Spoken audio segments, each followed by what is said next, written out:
this is this was always going to test the capacity of the so-called collab space. And when we said we were going to have a fireside chat, I don't think anyone expected to be sitting in the fire, but to everyone sitting in front of us in the fire, thanks very much for your forbearance. Look, this is a very special occasion for us, not only because it's the first time we've really kind of christened the space, but we've got two esteemed guests with us here who are at the tail end of a very demanding schedule. We've put them through their paces up and down the Sunshine Coast, and I think these wines are going down quite well. Let me just put it that way. So let's start with Steve. Steve is one of Australia's most successful tech entrepreneurs. A lot of you probably have got to know him through his starring in Shark Tank, but really, if we put a Linux terminal in front of him right now, he'd be pretty comfortable diving around and cutting some C and soldering parts and so forth, and we'll get to that story a little later. But there are not too many people in Australia who have started multiple tech companies, exited them, as Steve has done, started two very successful telecoms companies, exited them and delivered over $400 million worth of value to his shareholders. And that is an amazing achievement for an Aussie tech entrepreneur. He helped Google roll out their fiber network, then returned to Australia, where I think it's fair to say that he's very much been in give back mode.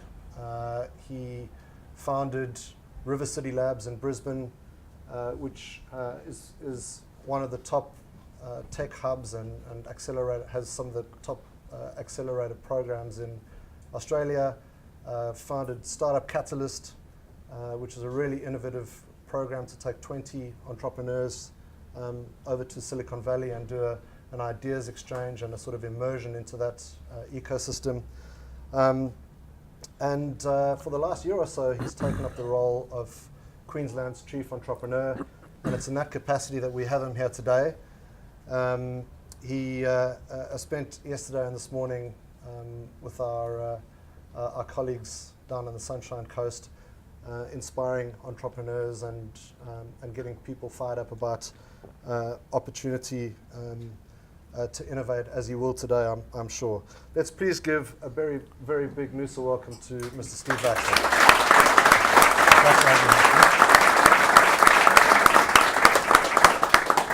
We're also very, very lucky to have Ian Mason here. Ian is across from the UK, has been here for about 6 weeks on a bit of a kind of immersion. Ian leads Virgin Startup, which is Richard Branson's vehicle for fostering and supporting startup companies in the UK. He has previously been appointed the youth delegate or leader to the G20 World Summit for the UK, has a passionate interest in youth talent development and support, is an economist by background and entrepreneur. And again, I'd like to give a big Noosa welcome to Ian Mason.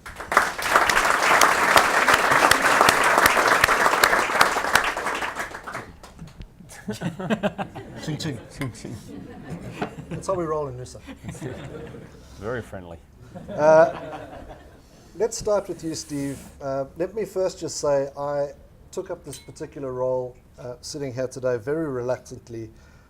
Those of you who've got a beer in hand, I'd like you to charge your glasses. There's someone missing today who really should be sitting in this spot. Big Benny. It's a gentleman by the name of Ben Duncan.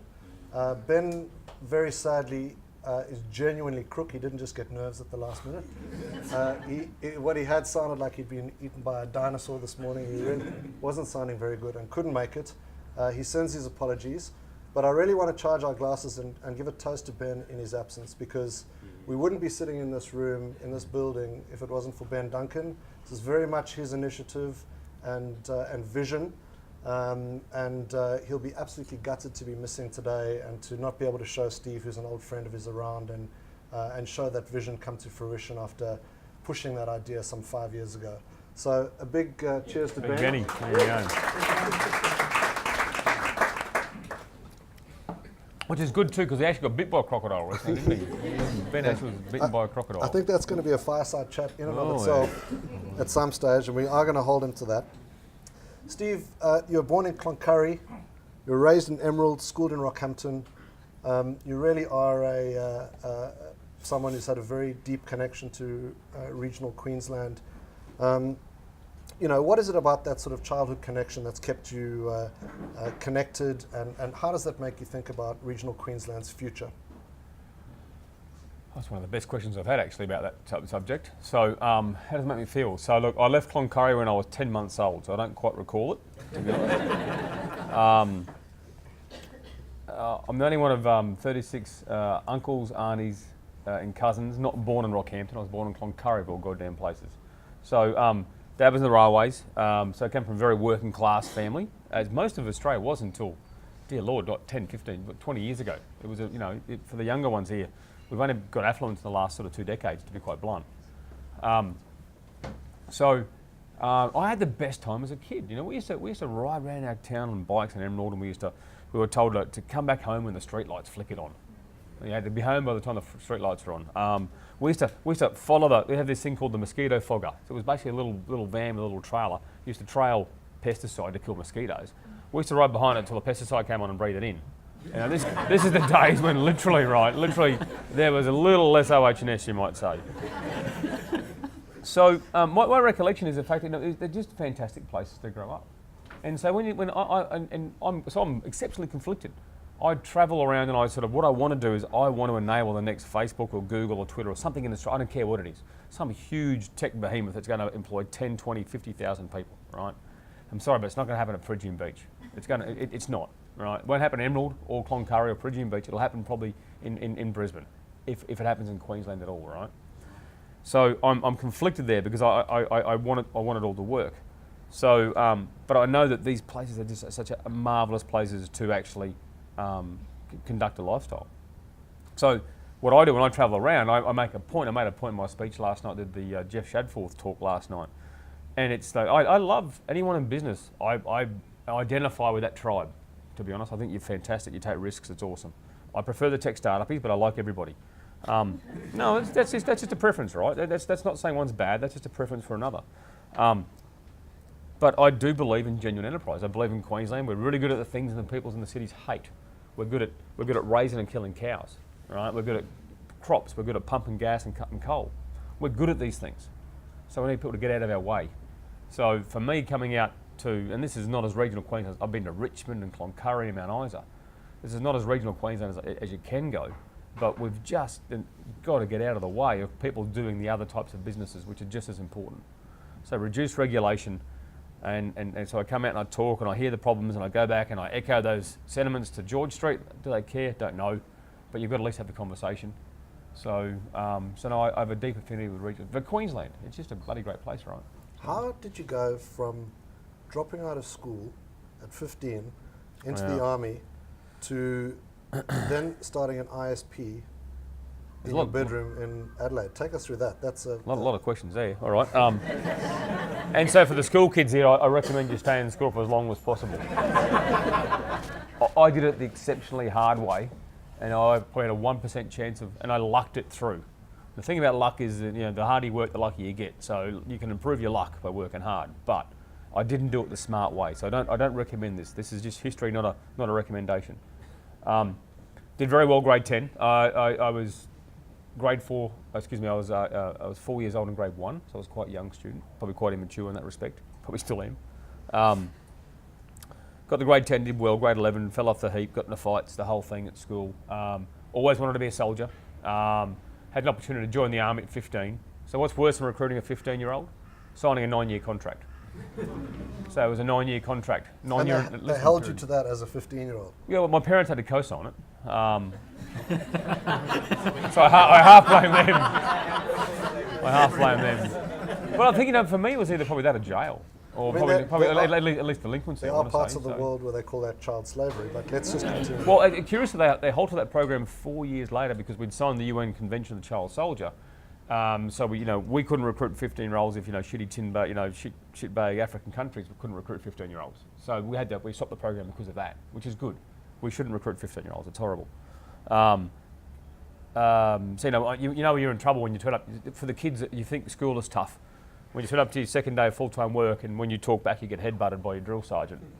You know you maybe should take your job a bit more seriously. So, and I don't think that was cruel and unusual. I think that's just it was a hard job, and that's the discipline that's required. You shouldn't talk back to drill sergeants. I learnt that pretty well. So, I did that. I joined. I served just shy of 9 years. I got a really good boss in Adelaide, got me out early. I started my business inside the army. I got out early, and the business just went off. Didn't look back. We invested a home loan deposit. I actually borrowed some money from my dad. So just prior to getting out, I was owed about $20,000 in a pension payout at the time, part pension payout, now called super, but I had to wait 3 months to get it. So I borrowed money from Dad to get that. And Dad always said he should have left it in his equity in the businesses, if you know what I mean. He would have done better. So for 3 months I had this debt, paid him back. He was happy. And then just did you give him an option for a convertible? No, there was nothing like that. I mean, didn't know about convertible notes in those days. So no, I've looked after him. It's all good. That's good.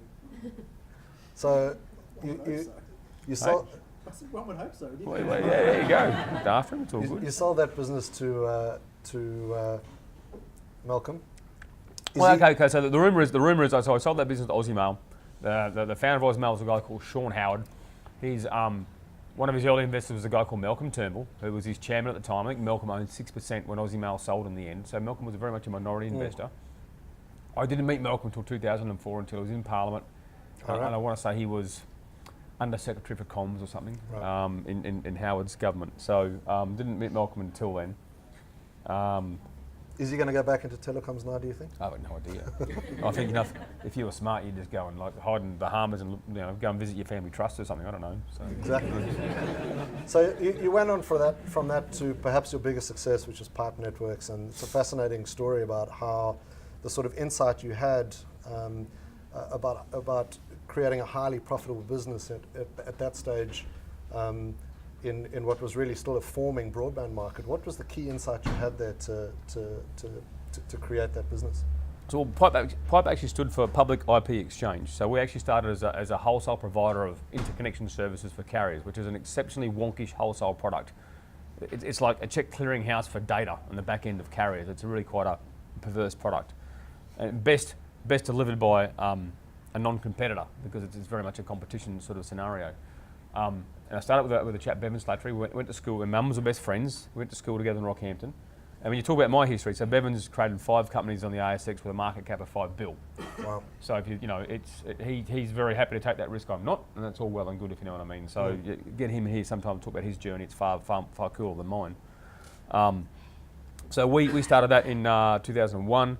We started as a provider of this really strange interconnection service. Through that opportunity, we discovered how easy it is to build fibre cables. It still is, despite how much NBN's fucked it up, it's still really easy. And that was a deliberate swear word. They've actually just so royally screwed it up. And that was a great business. We started that in 2001. We threw $70,000 each in the hat together to start that business. I think at the most, we were up to about 150 grand in shareholders' loans, I want to say. We listed that business in, we raised our first money in 2004 as a pre-IPO listing, so we were forecasting $890,000 net profit after tax the following June 30. We raised money at a $5 million valuation. So when you look at, I judge my valuations on that business.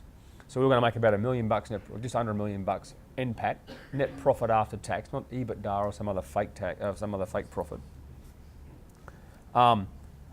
We raised $500,000 on a $5 million. Following May, we raised 3.5 on a 13.2, I think it was.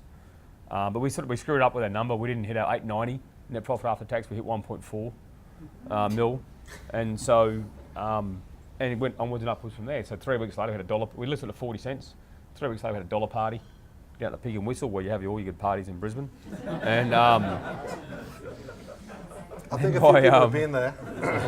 And then by October, so GFC hit by October, and we started to build the submarine cable. We had this plan to build a submarine cable from Sydney to Guam, $160 million project. And the thing I'll say there is, if US dollars, the thing I'll say there, if you know that, if if you know the GFC 6 months away, don't start a $160 million project, right? That's really bad. So we spent $40 million, GFC hit, customers went away. The bankers literally fired the people we had to deal with. So the phones weren't ringing with our bankers. We couldn't find people to bring the money forward. So we went from we listed at 40 cents, 3 weeks later $1, $4.80 just before that, about 3 weeks later $1.80. So that was pretty disheartening, you might say. But that was pretty disheartening. So and we started a process to look at our corporate options, which is boardroom wank talk for please someone come and buy us because we're in trouble. And we found a good investment bank, Macquarie, who came in, and we ended up selling the company about 13 months later for $6.30. So it was a hell of a ride, to be honest. Yeah. And that company now is I guess the infrastructure is a core piece of the TPG network, which is and the Vodafone job that's going on now too. So. Which is piped into our Mm. building here. So thank you very much, Steve. We know that you then went to. Do you know Ian comes from the UK? Did you know? Yeah, that? I Ian do. comes from the UK. I do, and we're going to get to Ian now. Okay, no worries. So your time in San Francisco with Google. Obviously, you didn't spend that long there. Were you homesick? Did you want to come back? No, not at all. No, I loved it. Professionally, it was horrible. So Google was a horrible company to work for. But we were in the red-headed bastard stepchild part of the company. Our job was to build fibre networks. And fibre networks, despite how much the NBN has fucked it up, are really easy to build. Right? It's like a road. You build a road one way. It's flat and it's black. You can't. If it's not flat and black, you've probably buggered it up. Right? Whereas at Google, you can do things a googly way. And so all these people tried to build them in these special ways, and they just didn't work. And so I just came in and said, right, we're infrastructure builders. All the guys who do Google Maps and Google Earth, they're all the smart pricks. We just do, literally, we're not rocket science, we're elbow grease. We build this shit, and it's easy. It's semi-boring, but if you find turning on hundreds of terabits a second boring, you're in the wrong job. That's what we did. That was our job, right? Did you get to did you get to bring back sort of lessons from the ecosystem there? Because I kind of only bad lessons. Only bad lessons. Yeah, well, only good. I suppose only sort of stories I can tell of stories of things you shouldn't do, to be honest. And Ian, have you guys found that in the UK you've drawn much on the San Francisco kind of valley model of ecosystem development? What are the good parts that you think you've kind of borrowed into the UK ecosystem?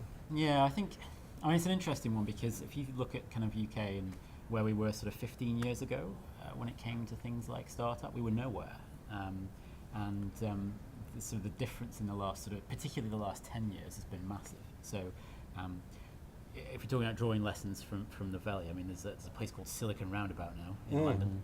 Yeah, it's an ugly roundabout. It is. Yeah, it's like ugly as. Like why even bother?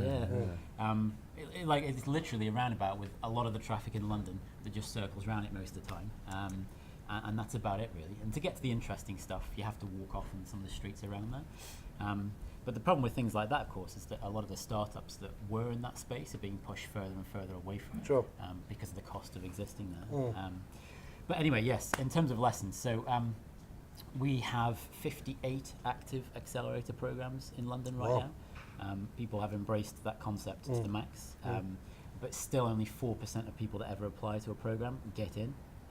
Which either says we've got shit founders, apologies for mine, or that actually there's still capacity for even more programs to be put in place, depending on your perspective. I think there was a lot of people that used to go over and sort of spend time in the valley, come back and bring those learnings back to the UK. But I think now they've started to focus on areas where UK does things in a particularly good way and kind of building kind of support for that around those spaces. So particularly, for example, fintech, where we're doing an awful lot in London. So it's an interesting one. I think it's much in the same way as coming in and listening to people like myself and stuff that I've learned as I've started businesses and watched other people start businesses at Virgin Startups. Okay, some of those learnings are relevant to you. You work out which ones are relevant, but you've still got to get your own way. I mean, I must say, the time I spent there, the lesson I took away that I found quite culturally different to other places I'd been was there really was a sort of intellectual generosity. There certainly was like a spirit of sharing ideas and being prepared to give without necessarily expecting something directly in return. Did you find the same thing, Steve? And is that something you've... No, I did, yeah, that's a fantastic description for it, actually. So, yeah, very much so. We need that more in Australia. A large part of my role over the years at Riverside Labs has been to keep bad actors away and to give the community some sort of antibodies to understand who the bad actors are, to sort of say that, no, you shouldn't be charged that for that service, or this person is doing something wrong. Because there are really good people out there who, providing you treat them, providing you have a mature interaction with them, you'll get a lot of value out of. If you know what I mean. If you go there and expect someone to give you for free and you're an over-entitled child, you'll get the nothing you deserve. So it's about educating both sides of that market, I suppose, in that respect. But intellectual, that was a good description, actually. I think we're a pretty nascent ecosystem up here, and to some extent to hold on to those values of generosity and a sort of being prepared to contribute to the building of something larger than yourself or your own business is something which I feel if Noosa holds on to that quite tightly in the early stages, it'll really reap benefits in the future. And no doubt you're seeing that with River City down in Brisbane. Oh, and look, and for those at the Shadforth lecture last night, or know of Brad Feld and talk about his 20 years, it's a 20-year journey to build an ecosystem, and when you get 5 years in, it's still 20 years away. And it's hard. It's hard, and there's no easy button. Chatting to Cody before, anyway. So there we go. How you build it? It's lots of this. It's lots of different events. It's getting together, talking, sharing opinions, sharing ideas. I've seen everything else. Sorry, aside from the accelerator stuff is really cool. That's really like advanced event content, to be honest. Nothing else works. It's like Churchill's saying about democracy. Democracy is the worst form of government aside from every other form. It's a hard, and because there's a lot of really big, hard and public money coming into the sector, which is great.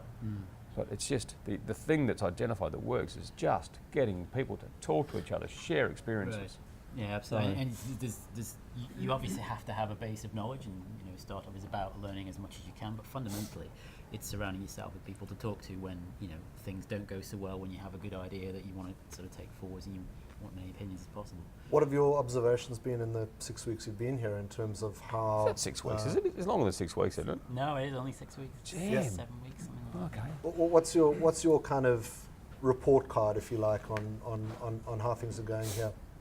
It's an interesting one because, I've met really cool people with some awesome businesses that are doing some really great things. And I think the thing for me is that when you talk to people, they are very smart, but also very humble at the same time. So they actually want to listen to you. They're going to make up their own mind and go their own way, but they want to listen to you. Whereas in London a lot you get, I've had people always say, I don't want to ask you advice on this particular thing, so I give an opinion back and he spends half an hour telling me why I'm wrong. I don't care, go make your own mind up, it's just my opinion, right? And that's a fundamental difference, and it's a lot more fun for me to come and work with. So we had a little bit of work with Creative Enterprise Australia, and they have a program for fashion startups, and I spent the last sort of 5 weeks or so sort of working with them every day, preparing them for their showcase where, a lot of these people, they're creative, they design actually rather wonderful things. And we had a kind of a showcase event on Friday last week. The idea of pitching in front of people and kind of talking about their creativity as a business is something that's a little bit different for them and something they're not necessarily comfortable with. Actually, it was really refreshing for me, sort of taking a step back from the usual things that I might work on and saying, well, how do we help take you on a journey and give you some things to think about and watch them adjust and adapt and struggle with it, because standing up in front of a room of people is not something they're particularly comfortable with. And I've really enjoyed that process. It was really, really great to see what happened last Friday. But that's the rewarding bit for me as well. Steve, 10 months or so travelling around Queensland. What's your SWOT analysis on where we're at? I never liked SWOT, eh? Well, you can choose either the O, the T, the S, or the W. I'm a network guy, so everything for me, the whole hammer and nail analogy, to hammer everything looks like a nail. To me, everything gets fixed with bandwidth. It doesn't mean bandwidth will fix all problems, but it will expose the next problem you need to fix.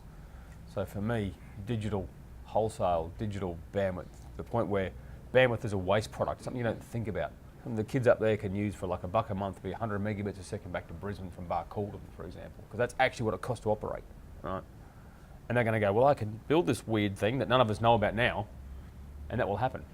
So for me, the underlying fundamental infrastructure is digital, and if you don't have bandwidth, you're buggered. So everywhere I go, I have the same mantra. It's bandwidth. We need to turn it on. We need to stop treating it as a scarce commodity, because it's not. I'm going to interpret that as a threat, in the sense that if we don't get our act together, we're not going to progress and unlock the sort of potential and talent that we have.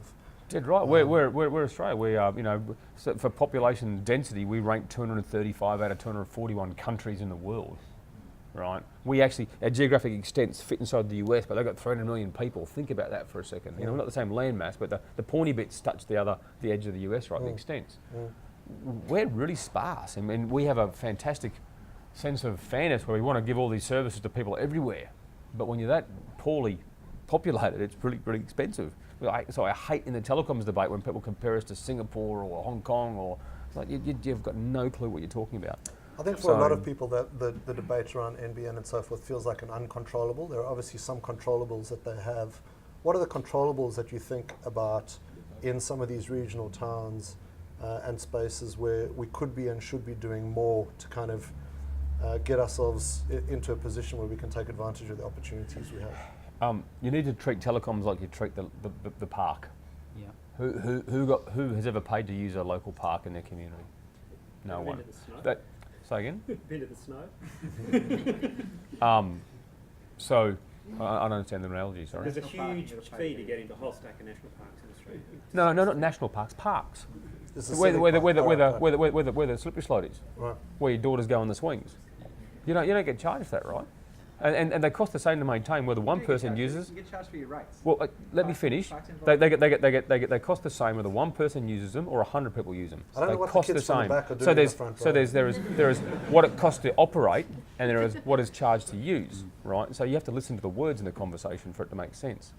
So well, it's true, and this is the issue we've got, is that we build these networks and build these things, and we go, right, okay, because we can make money, we should put a tariff gate on the fibre, because we can do that. We'll introduce artificial scarcity in something that has infinite bandwidth, right? Despite the fact if we use it at 1%, it costs us $1 a month to operate, and 100% it costs us $1 a month to operate, and 100% is infinite. Absolutely. That's what we've done to ourselves, and that's the fundamental issue. And we need to charge it back like we charge for the local community park. And the only people. And it will be costed. It'll be the rates or in the land tax or in the something, the GST, who really cares, right? It's going to be a cost, but it's bloody low. Right. But the only people that are paying are Australians, just shooting yourself in the foot. Yeah. That money should be better, put to better use in other areas. I think we're all feeling that pain. I think all of us realise that's an issue. I think we're all in All right, so ways. let's set the room on fire. If you ever wanted the NBN and thought it was a good idea, you are actually part of the problem.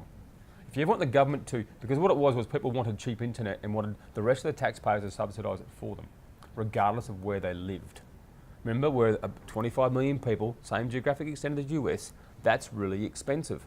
You can't change that law of economics. That's just true, right? Actually, the original NBN was... No, it was crap. It was worse. It was actually worse. I can have this debate as much as you want, right? No, we're going to move on. It was actually it was actually worse, because right now the cost to use it is actually $11 a unit, not $20 a unit, only the original unit, right? So I can have this debate. I will win it. The cage match. There'll be a cage match outside after this. Yeah. Can I add one? No, you can ask at the end. No, there's questions at the end, so that's all right. Steve, getting into more exciting stuff. What are the business model innovations that you've seen recently that you think would be really most interesting, most appropriate for people that are based in a regional place like this to access, let's face it, what is an enormous global opportunity, who might currently be thinking too local, too national, but if they could better use some of the enabling technologies that now exist, could really access a much bigger opportunity globally. What are the business model innovations you're seeing that that you think we should keep our eyes open for and know more about? So it's really hard to actually sort of embrace something you can sell to the rest of the world if we don't do it here first, right? So the debates around Airbnb, which I think the Sunshine Coast, at least the local council is leading about bed taxes and stuff, or the Uber debate with respect to how you actually, so the gig economy, in some respects, right? So how can we actually participate in that unless we embrace it here? I find that as a nuts conversation. So we need to embrace that. You know, I went to a what the hell was it? It was some sort of trade delegation debate thing. It was in some big law firm in Eagle Street in Sydney, in Brisbane, sorry. And they talked about it was non-tariff barriers, NTBs, non-tariff barriers. But they didn't say that. They said NTBs through this entire 2 hours. What the hell's an NTB? What the hell's an NTB? And it's tariffs. I'm like, guess what? Digital has nothing of. There's no tariff barriers. You know, we have none of that at all. So the story I tell is that I started a mobile games investment fund back in 2015, raised $750,000. We lost it all. Most of it was mine, but anyway. At the time, the stat was on the Apple iTunes store, Apple App Store, there were 540 million non-defaulting credit cards in that store. Non-defaulting, so God knows how many actual credit cards, right? And all the games designers used to complain that Apple charged 30% to access 500 million people. So if you get this right, and that's one example, you can access a non-trade barrier 500 million people for 70% gross profit.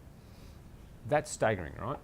So that's what we're playing for. Yeah. And that's the important part to remember in the digital world. I guess just to kind of focus in on context here, if you think about this 50, 60,000 person resident town. Is that Peregian, is it? It's 56? No. Okay. I was going to say Noosa in the Shire. Okay, but, right, and I guess, you know, we probably have a lot more tech-enabled businesses than tech businesses. And, you know, that's a category of businesses that are really starting to learn how to use the internet to take products, service ideas that they have out to the world. What are the sorts of things that you're thinking about at River City Labs and through the broader ecosystem work around how do you help those people who've got strong ideas that may not be tech ideas, but they can really benefit from, for example, global logistics networks, e-commerce platforms, and so forth? How do we help grow what is going to be a much larger sector, frankly, than the pure tech sector? Right, so just, I've backed River City Labs with lots of money over the last 6 years. I'm selling at the moment. I'm selling it because I spend no time there. So I have a great team who run it. And that's a question for Peter Ellis. She's a fantastic CEO. That's a question on the RCL side for her, but I think I understand the guts of your question. What are we doing there? So I've done lots of things. You would see a lot of companies like this on Shark Tank, of course, people who've got product or service ideas, not necessarily tech ideas, but who might be using technology or the internet in really interesting ways. Everyone sort of has to anyway. You know what I mean? We use it because it's just there, it's default, it's the new way to do business. You can't, and so I recently got, this salesman from Tesla just annoyed the shit out of me. And he gave me a Tesla X for the weekend and said, drive this. And I have a driver in Brisbane because the commute's that bad, I sit in the back and I get driven to and from work so I can do stuff, right? You're driving Miss Daisy. It is. I'm Miss Daisy. I'm Miss Daisy. I'm good with that, right? But I sit in the back, I do stuff. I get to work. I'm not cranky, so the staff are happy. It's all really good, right? And so the guy's going, go and have this for the weekend, a long weekend. Oh, whatever. So I took his car. And Tesla X is really cool, right? They go really fast. And he was saying it was either 9 or 19 moving parts in a Tesla X. And it's the only vehicle that at the end of its life, in 10 years' time, will be safer than the start of its life. Because it's software driven. Every time there's a mistake and the brakes don't work or this doesn't work, the drivers do something dumb or whatever it might be, they're going to download a new software patch and the car will become safer. That's software. All of a sudden, that's design engineering vehicles, a whole thing, vehicle mechanics to a degree, a whole classification of jobs that no longer exist, or will no longer exist when this takes off, and you know it'll be very mainstream in sort of probably 10, 15 years, right? Because they're still $300,000. You know, it costs $300,000, it should fly as far as I'm concerned. But anyway, what was the actual question? It was Doesn't matter. We'll move on to the next. No, but I think my point was is that software is so important. That it's cropping it's in up everything now. Absolutely everywhere, and to deny that. And so I love business. I love everyone in business. I love it. And I sit there and I'll have some of the best. My favourite business is the guy who runs 12-bore American barbecue place, the closest restaurant to my house. So I go down there and talk to Rick. He's a fantastic Canadian chap, fantastic guy, and we talk business. And I mentor him apparently, and I buy like a kilo of ribs for like $40, the most expensive. They're awesome ribs. And so I love all business. I love hearing about his trials and tribulations, how he uses Facebook, how he uses radio advertising, the entire thing. And to me, in my bones, it feels like me. Mm. But if we're going to win, we're going to win there, Yeah, not here. yeah. That's the difference. We're going to move to the subject of talent now. We're lucky to have in Noosa, I believe, disproportionately good schools. We're incredibly fortunate with the schools that we have here. We've actually got quite a few school teachers and heads here today, and as you can see, a number of students up there from one of our great local schools are doing a little demo out here of their robotics program. Yeah, and you're someone who's incredibly focused on what we need to do to equip and enable young people to really kind of reach their potential. What are you seeing in terms of the forecasts from an economic perspective and from a sort of future of work perspective that you think we're not achieving enough change within our current school system, and that you would like to see schools doing more of in general terms? Not that you've necessarily visited these schools, but from your observations, what would you like to see schools doing more of to prepare our young talent for what is a rapidly evolving future of work? Yeah, sure. Really good question. So it's actually my latest business that plays very nicely to that, which if I hadn't told you, that was a really good question. So I guess for me, I learn very differently to the way that you learn, to the way that Steve learns, to the way everybody else learns here. And if we think about how we want to apply that more broadly, it's incredibly difficult to go into a school system and change that, because by default a school system is designed to raise the common denominator as much as possible. But it means that those that are overperforming aren't stretched and extended. It means that those that are underperforming aren't necessarily treated in the way that maybe you can get the best results from it, right? And that's just the nature of a system like that. Outside of that, I think there's a huge role that parents ought to be playing in helping their children to achieve whatever it is they're supposed to achieve. And I say that very vaguely because how on earth are you supposed to know what you're good at unless you're exposed to it as much as possible at a relatively early age? So what we're doing with my new business is saying, well, actually, we've got a lot of parents who potentially are time poor, potentially don't know where to start in terms of educating their children. Some of the resources that you can get out there are, well, first of all, they're too formulaic. First of all, they're called resources, which puts people off straight away. They're just not accessible, right? And the example I give you is I took my kids to Stonehenge over the summer last year. I got a 6-year-old. She honestly doesn't really care about the religious connotations of the monument and those sorts of things. But I knew she was doing day and night at school, like 6 weeks beforehand or something. Now, if I can talk to her about that immediately, I'm adding some value to that experience beyond just saying, oh, look at that, isn't that cool? Okay, so they learn where the stones come from, they learn what period it was built, they learn about the local area and so on. But actually, if I can do something that's directly relevant to what they've been learning at school, I'm reinforcing that bit. So it's the reinforcing piece I'm particularly interested in. Now, if you take that one step further and say, well, if she's been doing day and night, and I show her what happens at the summer and winter solstice, so I get my phone and I scan it across the monument, and there you can see, much as you can do with this wall behind here, exactly what happens using AR. So that's a good example of where I'm going with what I'm doing. But to answer your question more fully, it's about being able to say to people, these are the possibilities. If maybe my daughter is not my eldest, maybe she's not the most academic, but maybe she would be a fantastic ballerina, for example. But how is she supposed to know that until she's exposed to these things? So look, I think that particular challenge is even more pronounced in a place like this, where you don't have the sort of happy collisions that you have in major metros, where we take it for granted. There are people in suits, there are all sorts of things walking around that I think just are part of the landscape that young people look at and make assumptions around, oh, I want to be that. We don't kind of have that here, so we've got to work extra hard 100%. on that particular I'll say two things issue. there. Number one, there's a really cool startup here who is called, let me get the leaflet out of my pocket because I've forgotten the name. It's called Mud Putty. Yes. There we go. That's where Lean's coming So she has an awesome platform. If you don't know about it, ask her. And the idea is that you find classes in the local area that you can go along to, right? So first of all, it's making people aware of what is available, no matter where you are. The second thing is, and again I go back to my example, is what I will have is a marketplace where, if your auntie wants to buy a present for your child, not your auntie, but the child's auntie wants to buy a present for the child, say, well, actually, I want to get something cool, but I want something that might actually help to better educate the kids.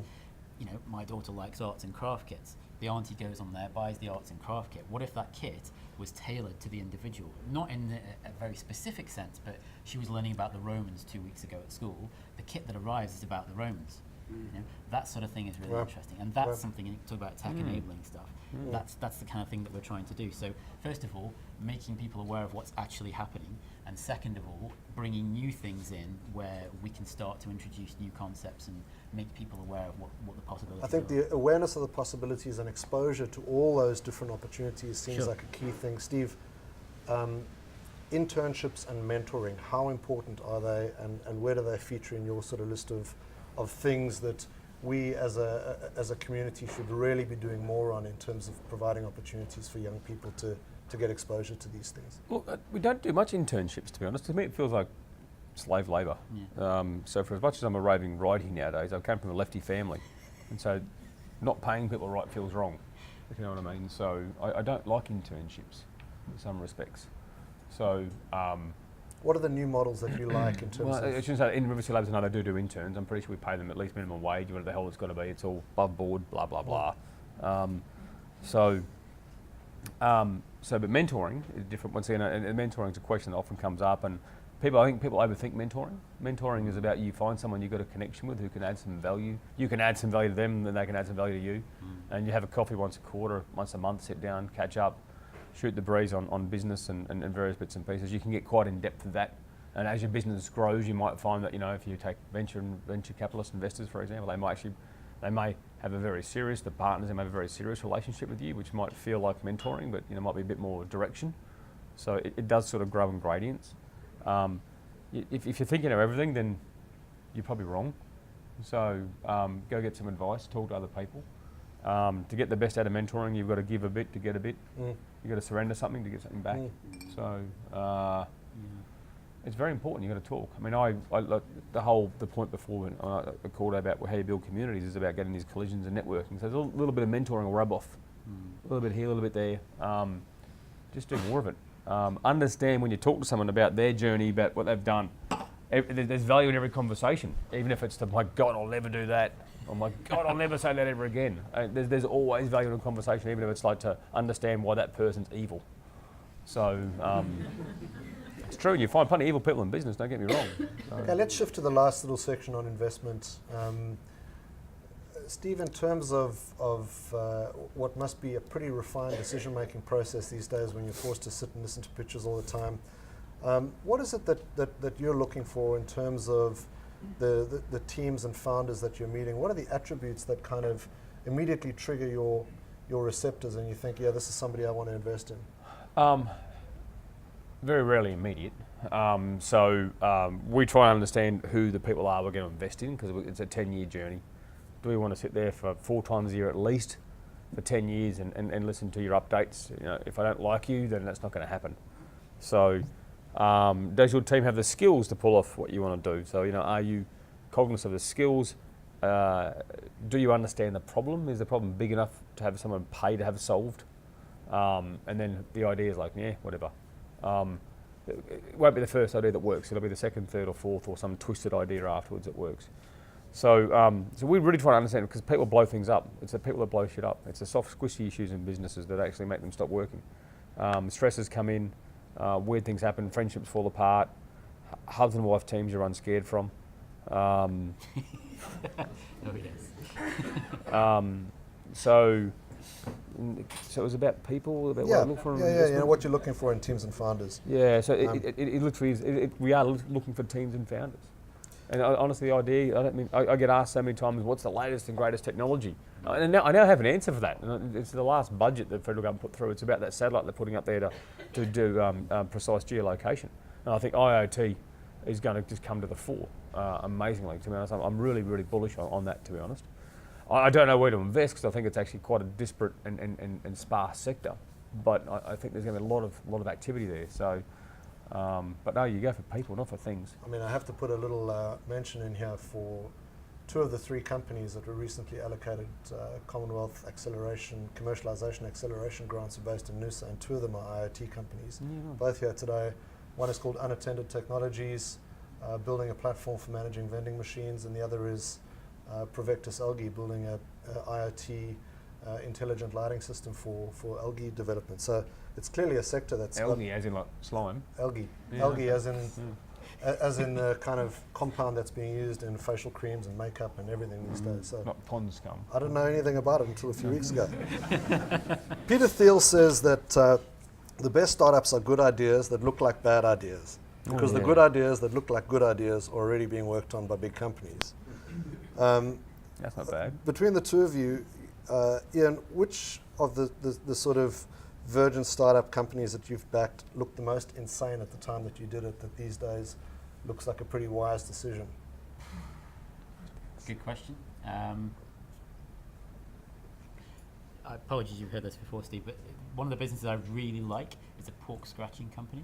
Oh yeah, it's a good one. Yeah. Oh, yeah. So, I don't know if you know. I don't know if pork scratching is like a common thing here, right? But like, It's like a pig scratching itself, isn't it? yeah, basically, no. Deep fried, put in the bags. Right, that's exactly Thanks. what it is, right? So in the UK, they are a pub snack. So you go into a pub, they're like 99 cents, and typically old men eat them, and that's essentially the market for them. And this guy decided he was going to start a business in this area. It was like, what are you on about? Plus, they smell disgusting, by the way. I know we're being filmed, but I would never tell him that. So he started adding some flavours to them, and that's fine, but it still smells disgusting and perhaps tastes disgusting. And what he actually did, and this is why I think he's an awesome entrepreneur, is he started to think, well, okay, the market for them is old men in pubs, and first of all, that's too small a market, and second of all, that market is getting older every day. So how do I find new markets? So he turned the pork scratching into a gifting idea, and the way he did that was to put them in a glass jar. And you just think, okay, this guy has sold £4 million worth of advent calendars in some of the biggest retailers in the country.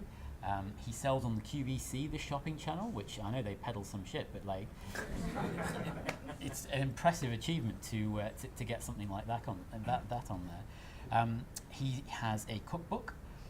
He has a crumb, so like you might get a crumb to put on chicken or something. He's turned the pork scratching into a crumb.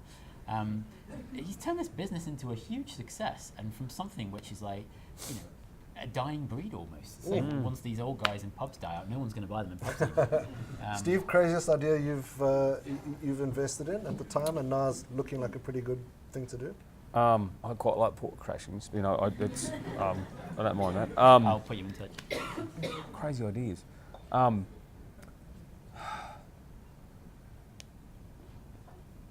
We've had some crazy shit pitched in Shark Tank, I have to admit. So, but I mean, I think investing's crazy, to be honest. I mean, I've invested in some pretty pre-revenue stuff, which that might be a crazy way to invest, but the idea's not that crazy. I guess it's sort of contrarian thing where most people think it's insane, but you think, there's something here. It's a No, the same time, like these two guys here, the idea, the MRI machine, a Max 4 Plus, Line MRI machine, once a year for 10 years, you can pick up the cancer. Guess what? It works. But I literally invested on an idea over a beer on a Friday afternoon. 10 days later, money in the bank, the guy started working on it. Wow. CSRO believes it works, and a whole bunch of other people, which is great. So, that wasn't that crazy. I mean, the guy had a PhD in MRI software. But that wasn't that crazy. You know what I mean? So risk is a curious thing, right? Risk is a really curious thing. So when I was on the board of a company called Vocus Telecoms, and I was there before the share price went from $14 to $2, so it was all good, right? But the chairman, David Spencer's a lovely guy, who was the guy I actually sold my business to at Aussie Mail, not Malcolm Turnbull, but David Spencer's a lovely bloke, South African, for a South African. Yeah, well. You're preaching to the converted. That's it. And he was chairman there. He brought me in as chairman, as director. And he got us to this board survey about risk profiles as part of the audit risk committee. And we all rated our risk profiles. And all the other non-exec directors rated James, the founder, and myself. And I actually funded James in his business to start with back before that, back in the pipe days. They rated us as exceptionally risky, and we rated ourselves as exceptionally risk adverse. So it's the perception. It's really where you stand on that. So because we take what might look like to be fantastic risk, but we know if you do this, and this, there's no risk at all. It's all good. So no, I don't look at that. If something's massively risky, I wouldn't go near it. To me, in my head anyway, it's not risky. So it's a perception thing. From favourite in general. To invest in what company? My favourite has been. Is it the skydiving? We're having some problems with that at the moment, so let's not talk People about are just not let's not talk about the parachutes on war. I was going to say, what kind of problems do you have in skydiving? It's a major problem. So it's currently suspended from the stock exchange, and we potentially came out the wrong side of a legal dispute, so that's a bit of an issue. So, what's my most favourite? Which is your favourite kid? That's interesting, isn't it? So, The ones at night, the nicest. yeah. So no, there's a whole bunch. I mean, there's some I actually viscerally hate the founders on because they've blown up my money, and they've wasted years of their own opportunity, which is even worse, right? We've got a no dickheads policy. Sorry. Yeah, but you don't have the dickheads till later on. So you can do that, but you don't have the dickheads till later on. So I love Car Next Door from Shark Tank. That's a fantastic business. So for pure returns is what I'm currently doing a deal with, which we'll talk about in the next sort of few weeks when it comes out. But no, I don't know. No, boring answer. No, they're all cool. Let's wrap it up with this, Steve. Take us behind the scenes. We see you kind of in the heat of the moment, people coming in, giving you a pitch. Literally, it's a 30, 60-second thing. What really happens? Take us into your comfort. So what happens is we sit in a windowless, clockless studio for 4 weeks. So we're really, really happy at the end. That's the only reason you're grumpy on TV, There's right? food everywhere. There's food everywhere, right? So you put on about 5 kilos in 4 weeks. It's horrible. I wear 3 layers of spandex because I'm quite a hairy bloke. All right? And what happens is all that hair rubs, and it comes from the microphone. So I literally get trussed up like a dummy, like a mummy, excuse me. And so I get out of my chair. I'm walking like this for a reason. I can barely move. So just because of the bloody sound, to be honest. So I'm pretty happy when they walk through the door. It's about, so what you see in 8 to 11 minutes is probably about 50 minutes in the studio on average. Right. So there's a lot that happens, to Right. be honest. So the longest has been an hour and 40, and that was actually one myself and John McGrath invested in season 1. They walk in, do the whole thing. We get no direction at all. Basically, the door opens, someone walks out and pitches in, and it all happens. So we occasionally get asked to repeat stuff because I slow my words and I speak too fast. They say, Steve, I had no idea what you said. Can you repeat that? Stop picking your nose, whatever it might be. So, they're long, very, very boring days, to be Right. honest. So, yeah, no wonder we're cranky. Right. I'm the only cranky one, so that's okay. So you like it. I enjoy it. Okay, we're going to open up to the floor for 4 questions. 4. We've got quite a hectic afternoon still ahead of us, so we can't take too long. But so we'll open up to 4, and Gary was. I'll do NBN offline. I'll do Yeah. NBN afterwards. I can talk Yeah, your head off on that one. So. We'll do him afterwards. Ross Hepworth at the back there. Ross. Yeah, Steve, statistically, women in startups is a low proportion. Why the sexist questions? Yeah, As yeah. you travel around in Queensland, particularly mothers, because I'm working with someone who's doing something in this space, if you travel around Queensland and you talk to these entrepreneurs and startups, what have you seen as the kind of barriers that these women face in wanting to be startup entrepreneurs? And what advice are you giving to George Street about that? None specific. I don't believe there's an issue. So none specifically. Advice to George Street. And when you're talking to a bunch of female cabinet ministers, that's like sporty, to be honest. The barriers are in your head. I'm sorry, the barriers are in your absolute head. When I look at entrepreneurs, I know what makes I think I know what makes a successful entrepreneur, and that's when you're assertive, aggressive, commercially savvy, and won't take no for an answer. If you look at the population that fits in, that tends to skew towards males. That's an issue, right? Well, that's not an issue. That's just how it is, right? So I hate the answer. It's group identity stuff. It's actually the road to hell. So I don't like this. I don't like the question. It's the road to hell. I think that if I was a little bit sort of saying, and honestly, there are issues in general with female participation in the workforce, right? And which I think we've dealt with very well as a society with respect to maternity leave and other bits and pieces, right? But they're complicated when you run your own business. If you're the founder that you're investing in, and I've got one that's had 2 babies in 3 years, and that's really frustrating as hell, right? Because that business stops. It's not like you can get maternity leave when you're a founder. You actually can't, right? And I can't make a decision based on that because I get sued, and quite rightly so, and I haven't done that. But I just know that business is up against the wall. So it is tough. But you're still backing them because they're aggressive, the whole thing. They won't say no, they're commercially savvy, the entire thing. You back a set of traits, not a gender. It just happens that one population falls inside that. And I also back young people more than old people. That's usually the bigger, more controversial thing. All the old people get cranky at me and I get eggs thrown at me and all sorts of stuff. And I say, if you're older than 21, you're too old, get over it. And then I can't leave places like this because I get told why I'm wrong. So that's far more controversial than male-female. We're not going to get into gender identity debates, but I know, Ian, you've probably got a slightly different view on that in terms of, perhaps share with us, what are some of the things that you've seen work in the UK in terms of accelerating the number and representation of female founders and entrepreneurs? I mean, I absolutely agree that the barriers are massive. So we're talking about low participation from female founders. So I think the UK average for business support programs is something like 18% female founders. Ours is currently 41%, and we're obviously doing something slightly different to affect change on that kind of scale. For us, it's been about pushing female role models as much as we possibly can. But again, that's just being able to say, well, look, this person's done it. There's simply no reason why you can't do it. Again, if you have the traits that Steve talks about there. So it's that. We've done female networking events. We've done female-only programs. We've done a whole host of things like that have helped to look at to change those numbers in the way that we talked about. But again, it's not sort of that there are certain skills lacking or there is a certain ability that's missing. It's not at all. It's about saying, actually, this is entirely possible. This is how you go about doing it. And as much as I think we both hate the word safe space, but that's effectively what we've created, and that's how people have felt more empowered to get going. So, if you look at the success rate of some of the female founders versus the male founders, there is actually very little difference in the ones that we've supported. As I say, I think we're obviously doing something right, but I agree entirely. It's because it's in people's heads. Second question, Gary. Yep.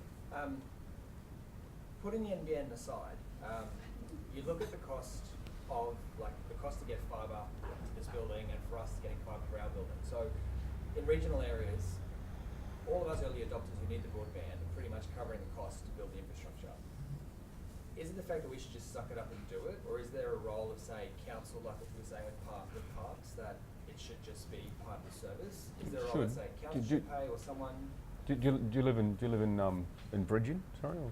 No, we're in Noosa Junction. And so, how far from where you work? How far am I? I live in Sunshine Beach. 5 minutes. 5 minutes, right? Yeah, sorry. So I live 22 kilometres from our work, and it takes me an hour and 5 minutes to get to work. Yeah. An hour and 5 minutes to go 22 kilometres.